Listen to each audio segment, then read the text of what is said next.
Friends, welcome back to my YouTube channel. View பார்த்தீங்களா? போன vlog இதோட தான் என் பண்ணியிருப்பேன்.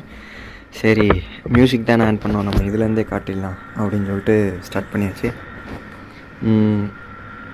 பார்த்திங்கன்னா லைட்டிங் கம்மியாகிட்டுருக்கு. சரி, என்ன காட்ட முடியும், முடிஞ்ச வரைக்கும் வெளிச்சம் இருக்க வரைக்கும் காட்டுறேன். பார்ப்போம் இன்னும் எவ்வளோ. நான் எப்படி பார்த்தாலும் இன்னொரு ½ ஹவருக்குள்ளே இருட்டிடும் நல்லாவே. அப்படியே அங்கே பாருங்க, வியூஸ் எல்லாம் செம்மையாக இருக்குது. எப்போயுமே விடிய காத்தால் அந்த ஃபாக் வரும் தெரியுங்களா, அந்த மாதிரி இருக்குங்க அது. அந்த மரத்தில் மட்டும் ஃபாக் இருக்குது, ரொம்ப ஃபாக் இல்லை, பட் ஆனால் அந்த நேச்சரை மட்டும் அந்த ஃபாக் கவர் பண்ணியிருக்கு. சூப்பராக இருக்குது இடம் பார்க்குறக்கு, சொல்லவே வேணாம், சொல்கிறதுக்கு வார்த்தைகளே இல்லை அந்தளவுக்கு. அதே மாதிரி மழை நின்றுச்சு, மழை வராதுன்னு நினைக்கிறேன், பார்ப்போம் எப்படின்னு.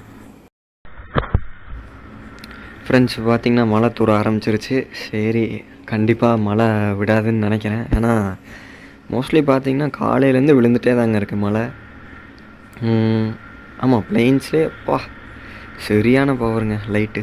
பாருங்க, அந்த ட்ராப்பாக இருக்குது பார்த்திங்களா, கேமராலேயே நிறைய இடத்துல தெரியும். ஹெல்மெட்டில் சுத்தமாக ஒன்றுமே விசிபிலிட்டி இல்லைங்க. அதுவும் மழை பிளெயின்ஸ்லேயே ரொம்ப நேரம் விழுந்துட்டுருக்கு. அதில் ஹில் ஸ்டேஷனில் அப்பா என்ன பவர் பாருங்கள். ஹில் ஸ்டேஷனில் சொல்லவா வேணும். அப்புறம் நான் அந்த காரோட அசாடை ஃபாலோ பண்ணி தான் போயிட்டுருக்கேன். ஏன்னா சுத்தமாக விசிபிலிட்டியே இல்லைங்க. மலையில் ரைட் பண்ணுறது ரொம்பவே கஷ்டம். அதுக்கு ஏதோ வழி பண்ணணும். நிறைய வீடியோஸில் பார்த்துருக்கேன். லெமனு அப்புறம் உருளைக்கிழங்கு கிளாஸில் அதை ரெண்டாக கட் பண்ணி தேய்ச்சிட்டோம்னா மழை தண்ணி படாது அப்படிங்கிறாங்க. தெரியல, நான் இது வரைக்கும் ட்ரை பண்ணதில்லை. பார்ப்போம், ஒரு நாள் ட்ரை பண்ணி பார்ப்போம். பாருங்கள், ஆனால் லொக்கேஷன் செம்ம லொக்கேஷனுங்க. பாருங்கள், பா செம்மையாக இருக்குது. என்னங்க மேலே ஏதோ ஏலியன் ஸ்பேஸ்ஷிப் மாதிரி. ஓ, ஸ்ட்ரீட் லைட்டா தெரியும்னு நினைக்கிறேன் உங்களுக்கு. அங்கே பாருங்கள், அந்த ஸ்ட்ரீட் லைட்டு ஏதோ ஏலியன் ஸ்பேஸ்ஷிப் அந்த லைட் அடிக்கும் தெரியுங்களா, அந்த மாதிரி இருக்குது. ஃபாகில் பார்க்குறக்கு அவ்வளோ அற்புதமாக இருக்குது. வடிவேல் காமெடி தான் ஞாபகம் வருது. சொல்கிறேன். ஓ, இந்த இடத்துக்கு வந்தாச்சுங்களா? லெஃப்ட் சைடில் பாருங்கள், ஒரு British man you see that view அப்படின்னு நிற்கிறாரு கை காமிச்சு. பட் ஆனால் வியூவே தெரில, ஃபுல்லாக ஃபாக் தான் இருக்குது. பாருங்கள், சைடில் பிரெட் ஆம்லேட் கடைலாம் சாத்திட்டாங்க. அவங்க இந்த மாதிரி சமயத்தில் வச்சாங்கன்னா கண்டிப்பாக நின்று சாப்பிடுவாங்க. என்னன்னு தெரில, 6 மணிக்கெலாம் பூட்டிடுறாங்க. அது ரொம்பவே கஷ்டந்தாங்க, இங்கே வாழ்கிறதுலாம் ரொம்பவே கஷ்டம்தான். நம்ம ஒரு நாள் கூத்துங்கிறனால பிரச்சனை இல்லை, ஜாலியாக என்ஜாய் பண்ணுறோம். டெய்லியும் அவங்களுக்கு ரொம்பவே கஷ்டம்தான். ஏன்னா உடம்பே செட் ஆகாமல் என்னதில்லை செட் அவங்களுக்கு.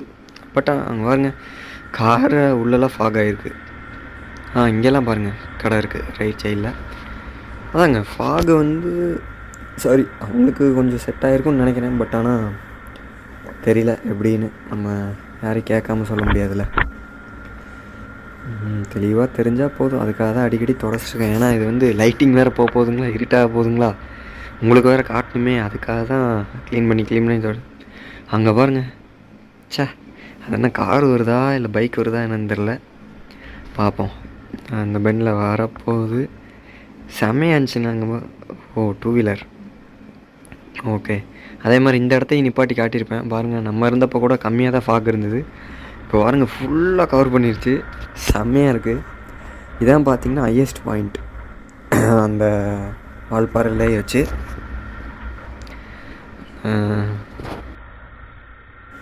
வடிவேல் காமெடியில் வரும் தெரியுங்களா, என்ன இவ்வளோ பனிமூட்டமாக இருக்குது, ஓ இதான் சொர்க்கமா, என்னது இது, திருவிளையாடல் சரஸ்வதி சபதம் படத்துல வர்ற மாதிரி ஒரே பனிமூட்டமா இருக்கு, அப்படின்னா சொர்க்கத்துக்கு வந்திருக்கமா. அந்த காமெடியில் சொல்கிற மாதிரி தான், நம்ம சொர்க்கத்தில் தான் இருக்கோம் இப்போ. நம்ம இங்கே சொர்க்கமே தான். பாருங்க வாங்க, அந்த லெஃப்ட் சைடில் கார் வரதெல்லாம் செம்மையாக இருக்குங்க உண்மையுமே. ஓ பாருங்கள், இங்கே உங்கள் பக்கத்தில் வந்தோன்னே தான் தெரியுது ஆள் நிற்காது. அங்கே பாருங்கள், கோவில் சாத்தி தான் இருக்குது. எப்போ டைமிங் எனக்கு கரெக்டாக தெரியல. மதியமும் சாத்தி இருந்துச்சு, திரும்ப போகிறப்ப சாத்திருக்கு. அப்புறம் இந்த இடத்த என்ஜாய் பண்ணணும் தாங்க இருக்குது. அங்கே பாருங்க, ரைட் சைடில் கார் நின்று வைப்பு ஏய் என்னங்க லெஃப்டில் பக்கத்தில் வந்தோடனே தாங்க அவங்க கல் மேலே ஏறி நிற்கிறது தெரிஞ்சுது எனக்கு. என்னங்க இது? நான் அந்த காரோட லைட்டை பார்த்துட்டு அங்கேயே குறுகுறுன்னு பார்த்துட்டு இருந்தேன். அப்புறம் தான் தெரிஞ்சுது, ஓ லெஃப்டில் அவங்க நிற்கிறாங்களா அப்படின்னு. பரவாயில்ல, உங்களுக்கு கொஞ்சம் தெரிஞ்சிருக்கும் முன்னாடியே. பட் ஆனால் நான் ஹெல்மெட்டை க்ளோஸ் பண்ணி ஓட்டுறனால, ஹெல்மெட் வைசரை க்ளோஸ் பண்ணி ஓட்டுறனால எனக்கு அந்தளவுக்கு விசிபிலிட்டி இருக்காது. பாருங்க, இந்த காரோட டேஞ்சர் லைட்டே அப்பா சரியான பவருங்க, சரியான பவர். ஓஹோ, செம்மையாக இருக்குது. பாட்டெல்லாம் ஆட் பண்ணோம்னா செம்மையாக இருக்கும் இதில். பட் ஆனால் என்ன, காப்பிரைட் வருதுங்க, காப்பிரைட் வருது. காப்பிரைட் ஆல்ரெடி நிறைய வீடியோஸ் வந்துருச்சு. என்னங்க அது வெளிச்சம் அந்த இடத்துல ஸ்ட்ரீட் லைட்டு தானா? எனக்கும் இது வடிவேல் காமெடி தான் மைண்டுக்கு வருது. டேய், என்னடா அது வண்டியில லைட் எரியுது? அது மின்மினி பூச்சி. மின்மினி பூச்சியா? மின்மினி பூச்சிக்கு பெடக்ஸ்ல பல்ப் எரியும்ல, அந்த லைட். மின்மினி பூச்சிக்கு இவ்வளவு பெருசா எரியுதா? அது குடும்பத்தோட மொத்தமா ஒரு இடத்துல இருந்து உட்கார்ந்தா பெருசா தான் எரியும்.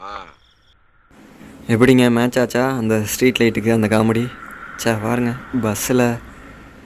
பஸ்ஸில் அந்தளவுக்கு கூட்டம் இல்லை, சரி இருந்தாலும். பட் ஆனால் பஸ்ஸில் அப்படியே அந்த வேலை என்ஜாய் பண்ணலாம்.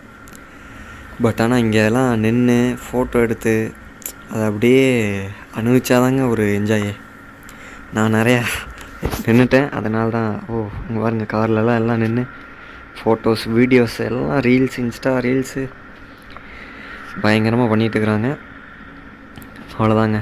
இந்த முடிஞ்ச வரைக்கும் வெட்ட வெளி அப்படியே கம்மியாகி இடையில கொஞ்சம் இப்போ கொஞ்சம் ஃபாரஸ்ட்டுக்குள்ளே நம்ம போகிறோம்.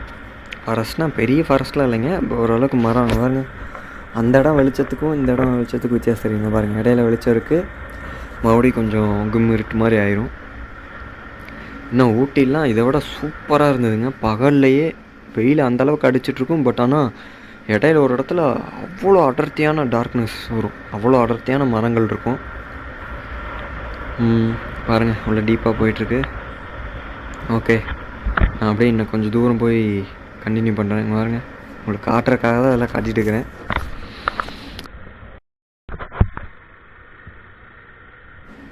பாருங்கள், இதை எப்படி சொல்கிறது, கரெக்டாக ஒரு 35 மினிட்ஸ் இருக்கும் நான் அந்த இடத்துலேருந்து இங்கே அட்டகத்தி வரக்கு. மெதுவாக இந்த ஆம்புலன்ஸ் பின்னாடியே உருட்டிகிட்டே வந்தேங்க. ஒரு 45ங்கிறதே ஒரு டாப் ஸ்பீடு மாதிரி ஆயிடுச்சு இந்த இடத்துல. ஏன்னா கண்ணும் தெரிய மாட்டேங்குது, ரோடும் தெரிய மாட்டேங்குது, ஒன்றும் தெரிய மாட்டேங்குது. பாருங்க, இந்த ஆம்புலன்ஸ் பின்னாடியே அப்படியே ஆம்புலன்ஸை ஃபாலோ பண்ணியே வந்துட்டுருந்தேன். இதுக்கு மேலே என்னால் முடியல. ஏன்னா அந்த லைட்டோட பவர் கொஞ்சம் கண் வலிக்கிற மாதிரி இருந்தது. அதனால் சரி, இதுக்கு மேலே முடியாதுப்பா சாமி அப்படின்னு சொல்லிட்டு நம்ம முடிஞ்ச வரைக்கும் குத்து மதிப்பாக போவோம் அப்படின்னு சொல்லிட்டு. ஓகே, அட்டகத்தி வந்தீங்கன்னா அப்பர் ஆலியர் வியூ பாயிண்ட் இருக்கும், அது மறக்காமல் விசிட் பண்ணுங்கள். நான் டைம் இல்லாத காரணத்தினால் பார்க்கல. அதுவும் அது பெருசாக இங்கேருந்து பார்த்தா பெருசாக ஒன்றும் தெரியாது. அப்பா என்ன 2 வீலர் லைட்டுக்கே எவ்வளோ அப்பாடா. இவர் லோ பீம் போட்டார், ரொம்ப நல்ல மனுஷன். பாருங்கள், இது ஹை பீமு, இது லோ பீமு. ஐயோ சாமி, சூப்பர் பவருங்க லைட்டு. இது ஹை பீமு, அதுக்கு முன்னாடி பார்த்தது லோ பீமு. இவ்வளோ தாங்க, லோ பீமு ஹை பீமு இவ்வளோ தான் தெரியுது விசிபிலிட்டி.